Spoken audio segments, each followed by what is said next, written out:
পুরস্কার স্বয়ং আল্লাহ দিবে। আল্লাহ কে দিবে? আমার কথায় সুর হবে না কিন্তু। পুরস্কার স্বয়ং কে দিবে? প্রথম পুরস্কার দিবে ইরজিউ মাগফুরান লাক, যাও তোমাদের গুনাহ মাফ। দ্বিতীয় পুরস্কার দিবে বুদ্দিলা সাইয়্যাতিকুম হাসানাত, তোমাদের গুনার জায়গাগুলা নেকি দ্বারা পরিপূর্ণ করব। তৃতীয় একটা পুরস্কার দিবে আল্লাহ। যদি এমনি বুঝাই তাহলে হয়তো সহজে বুঝে আসবে। মানুষ পদস্থ মানুষের কাছে ঘনিষ্ঠ হইতে চায়, আবার আলোচিত হইতে চায়। এটা মানুষের স্বভাব। পদস্থ মানুষের কাছে আলোচিত হইতে চায়, যে পদস্থ মানুষ যেন তার আলোচনা করে, আবার ঘনিষ্ঠ হইতে চায়। তৃতীয় পুরস্কারটা হাদিসে পাওয়া যায়, ইয়াযকুরুল্লাহ ফী মান ইনদা, আল্লাহ আমাদের আলোচনা নাম নিয়া ফেরেশতাদের সামনে করতে থাকবে। আর আল্লাহর এটা একটা নিয়মও, যার আলোচনা আল্লাহ করবেন তাকে কোনোদিন শাস্তি দিবেন না। যার আলোচনা আল্লাহ একবার করবেন তাকে কি দিবেন না? কেননা আল্লাহর আলোচনার একটা দাম আছে, তাই না? না তাই? আল্লাহ তো আল্লাহ, এই জন্য যার আলোচনা আল্লাহ করবেন, শুধু আলোচনা না, হাদিসে আছে মান খাতাবাহুল্লাহ লাম ইউআযিব, যাকে আল্লাহ সম্বোধন করবেন তাকে শাস্তি দিবেন না।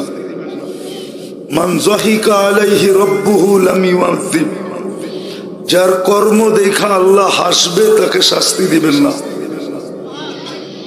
তাইলে আল্লাহ আমাদের নাম নিয়ে আলোচনা করবে ফেরেশতাদের সামনে।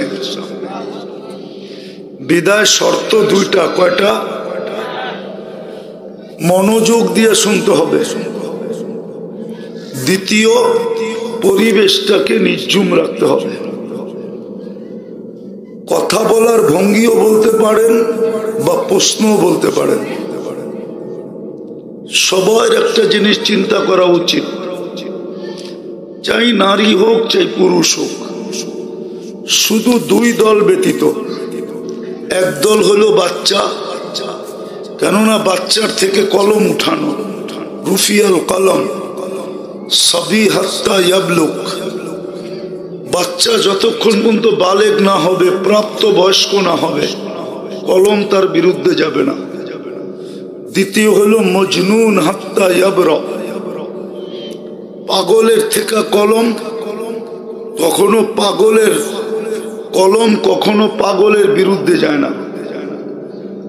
তৃতীয় আরেকটা সম্প্রদায় আছে, নায়েম হাত্তা ইয়াস্তাইকিজ, ঘুমন্ত ব্যক্তি যতক্ষণ পর্যন্ত সজাগ না হবে কলম তার বিরুদ্ধে লিখবে না, চাই ঘুম যত লম্বা হোক। সৌদির যুবরাজ আছে 27 বছর ধরে ঘুমাইতেছে। হ্যাঁ, নেটে দিলে পাবেন, যদিও সচরাচর এটার প্রচার নাই, কিন্তু নেটে আছে। 27 বছর ঘুমাইতেছে, কলম তার বিরুদ্ধে যায় না।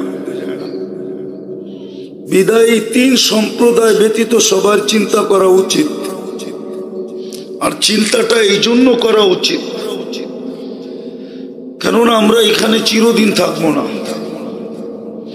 যার কাছ থেকে আসছি তার কাছে চলে যাব, এটাই চিরসত্য। আর এটার প্রমাণ ডেলি আল্লাহ দিতেছেন। প্রতিদিন দুনিয়াতে 4 থেকে 5 লক্ষ লোক উঠে যেতেছে। একদিন আপনি আর আমিও উঠে যাব। আর আজকের সূর্য গাইবান্ধা বলতে বলতে ডুবছে। লান আউদ ফি হায়াতিকা আবাদা, গাইবান্ধার মানুষ হতে পারে সকালে আমি উঠবো বটে, কিন্তু হতে পারে তোমরা কেউ আমাকে উঠতে নাও দেখতে পারো। এরকম কাহিনী দুনিয়াতে শত আছে। যেমন ওই জায়গা আমার চোখে দেখা আছে, যেই জায়গায় ঈসা আলাইহিস সালাম দাঁড়ায় জিজ্ঞাসা করছিলেন যে কাইফা দাম্মারাকুমুল্লাহু তাদবীরা, এত বিশাল এলাকা এক রাত্রে আল্লাহ সমূলে কিভাবে ধ্বংস করলেন, তোমাদেরকে কিভাবে ধ্বংস করলেন। মাটির নিচের থেকে আওয়াজ আসছে বিতনা বিল আফিয়া, আমরা নিশ্চিন্তে ঘুমাইতেছিলাম, ফুর্তি করতে করতে নিশ্চিন্তে ঘুমায় গেছি। আসবাহনা ফিল হাবিয়া, সকালে উঠা দেখি আমরা হাবিয়া দুজকের ভিতরে। মুসা আলাইহিস সালাম জিজ্ঞাসা করছেন হাবিয়া কি জিনিস, ঈসা আলাইহিস সালাম জিজ্ঞাসা করছেন হাবিয়া কি জিনিস, বলছে সিজ্জিন। বলছে সিজ্জিন কি জিনিস, বলছে কুল্লু জামরাতিন মিনহা কাআতবাকিদ দুনিয়া কুল্লিহা, প্রত্যেকটা আগুনের কয়লা এই দুনিয়ার চেয়ে বড়। আরওয়াহুনা ফি, রূহগুলা এর নিচে চাপা পড়া আছে। বলছে তুমি কথা বলতে পারতেছো কি কইরা, বাকিরা কেউ বলে না কেন? বলছে আলা আফওয়াহিহিম লিজাম মিনান নার, প্রত্যেকের মুখে আগুনের লেগাম লাগানো আছে। বিদায় আজকে সূর্য এখানে এটা বলতে বলতে ডুবছে। বিদায় যার কাছ থেকে আসছি তার কাছে চলে যেতে হবে, থাকার সুযোগ এখানে কারো নাই। ওয়ালাউ ফি বুরুজিম মুশাইয়্যিদা, চাই যতই প্রতিবন্ধকতা সৃষ্টি করুক, টেকনোলজির যুগ, ইচ্ছা করলে করতেও পারে, না করতে পারে না। কি বলেন? চতুর্দিক দিয়ে যদি বুলেট প্রুফ কাঁচ লাগাই দিল, কিন্তু আল্লাহ বলে যতই লাগাও কোনো কাজে দিবে না। সময় আসতে দেরি, আমরা উঠাইতে দেরি করব না। আমার জীবনের কাহিনী নেটে আছে।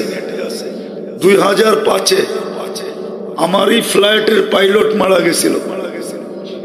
আমি জাপান যেতেছিলাম, কিন্তু পাইলট মারা গেছে এটা আমার আশ্চর্যের বিষয় ছিল না। আমার আশ্চর্যের বিষয় ছিল এতগুলা লোক নিয়ে আসলো আজরাইল আলাইহিস সালাম, অপারেশন করলেন, সাকসেস হয়ে চলে গেলেন, আমরা খবরই পেলাম না। অথচ প্লেনে তো সুই দিয়া ছিদ্র করলে ক্রাশ হয়ে যায়। উনি ঢুকলেন কোন দিক দিয়া, নিলেন কোন দিক দিয়া? তাহলে আল্লাহর কথাই সত্য, ওয়ালাউ ফি বুরুজিম মুশাইয়্যিদা। তুমি যত প্রতিবন্ধকতাই সৃষ্টি করো না কেন টেকনোলজি দিয়া, কোনো কাজে দিবে না।